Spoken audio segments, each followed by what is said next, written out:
Hi everyone. If this is your first time watching me, I am Leanie from Upper Room Prints.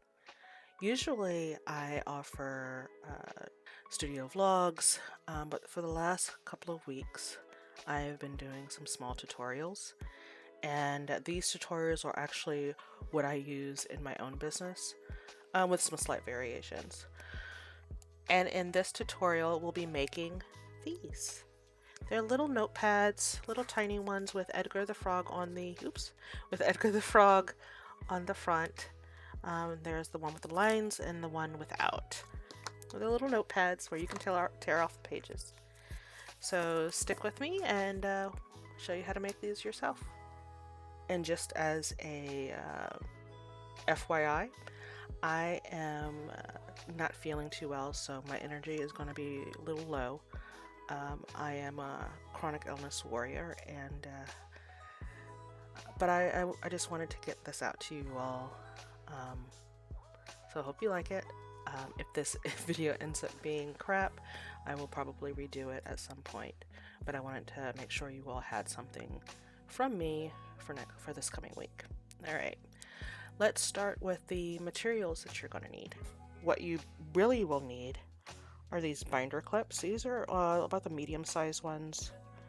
You'll need some glue, or you can use Mod Podge or bookbinding glue.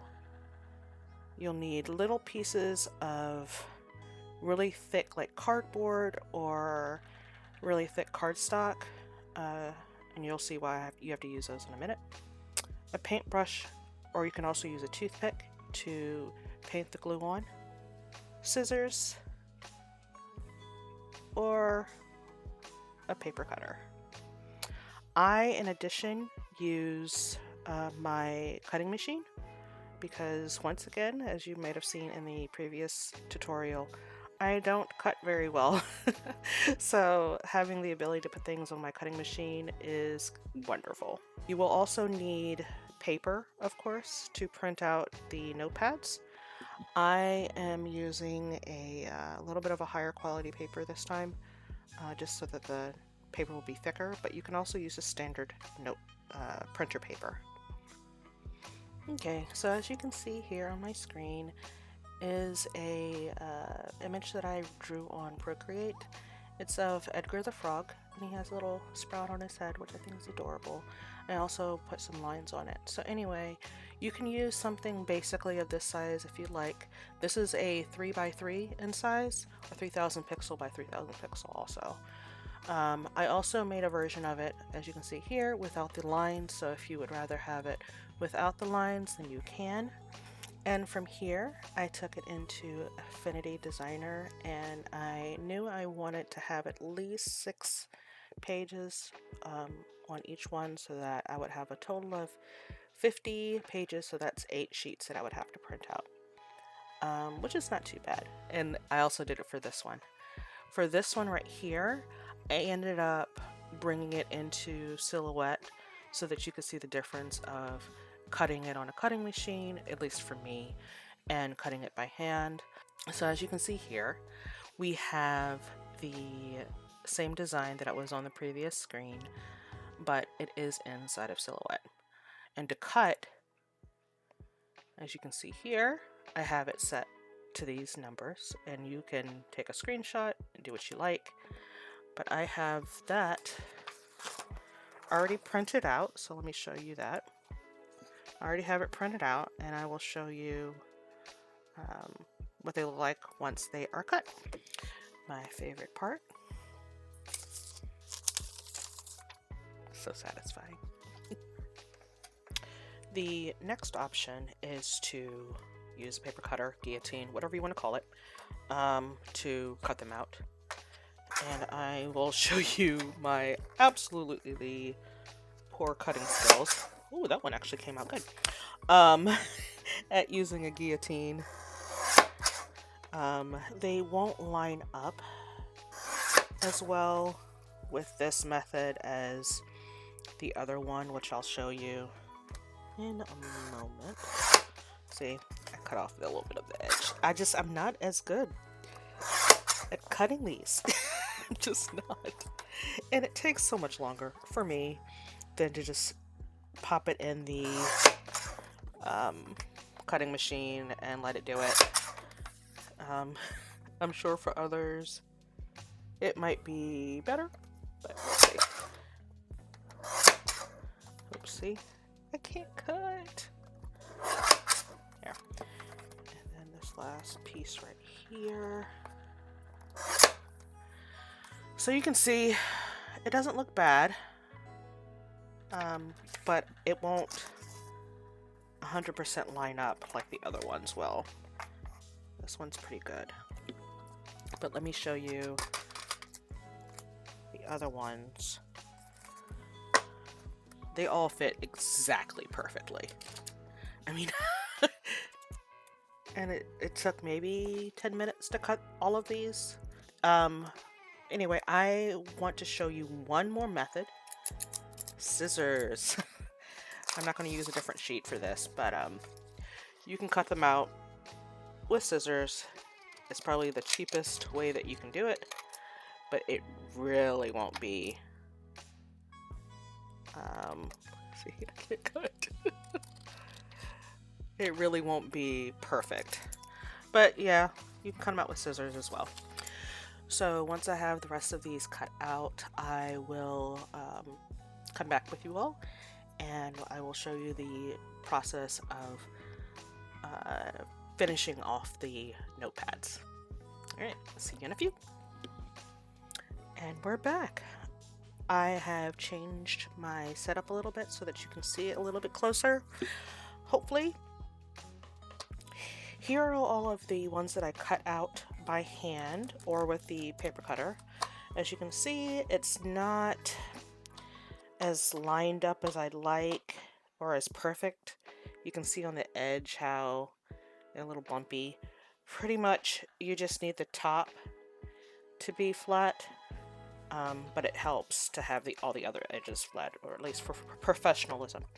For this one was cut out on the cutting machine, and you can see it's perfectly cut all around, and these are the ones that I would normally sell. For the back part of it, of the notepads, you can either use chipboard, or what I've used is just craft cardstock. I think it's 100 pound, maybe 110, or you can just not do anything at all. But if you would like it to look a little bit more professional or be a little more sturdy, it's better to have something on the back.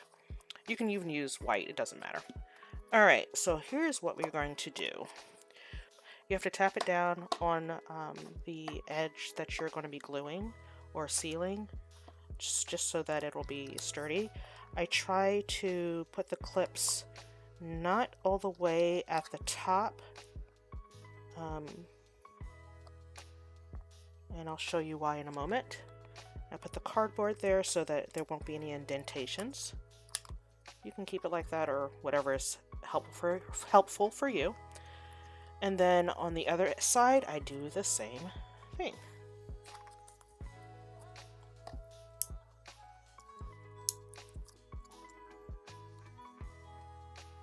Just to keep it in place. Okay, and now that's pretty good. While I'm here, I'm going to go ahead and do the same thing on this one. 4 pieces and 2 clips. We'll be back when this one is done. Okay, now that we have both of these done, I will show you the next step. We take Elmer's glue, and we just start with this one. I put a good amount there, not too much, don't want it too messy, but enough that it'll be enough to cover it. And then I take the brush and I go really deep into these pages. Really go in there because you want each page to be coated.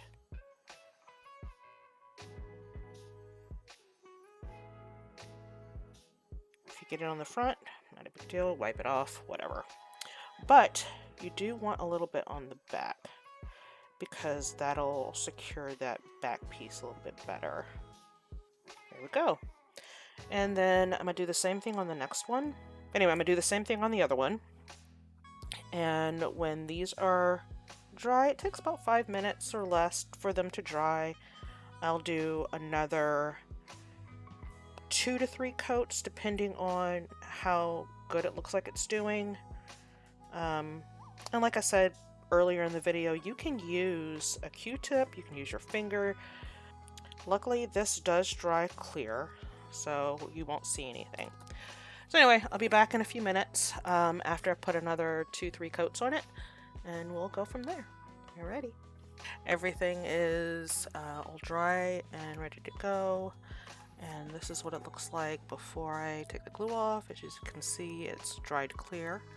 This is the good one. And then this one is the same. The glue is all dry. So let's take these clips off. Start with this one. And then the little cardboard pieces just come off. Same with this. And we have, see, a little notebook, little notepad. It's all stuck in, see? Alright, same thing. I'll hold it by the back, see? Nothing comes out. It's ready to go. And from here, I mean, it's not a post-it note, but it's about the same size as a post-it note. But anyway, that is all. I will have the templates for both this one and this one available on my website starting today, Tuesday the 15th. And from there, you'll be able to download it and make it whatever size you want. It'll be in the large size as well as the page of the 3x3 size like I have here. So you'll be able to download it however you want to. And make them big or small or whatever. So anyway, that is all. If you've liked this video, please feel free to press the like button and subscribe if you want to. I will be back with you all again next week. I'm not sure if it's going to be a studio vlog next week or if it's going to be another tutorial or just a chat. So, thank you, and I will see you all next week.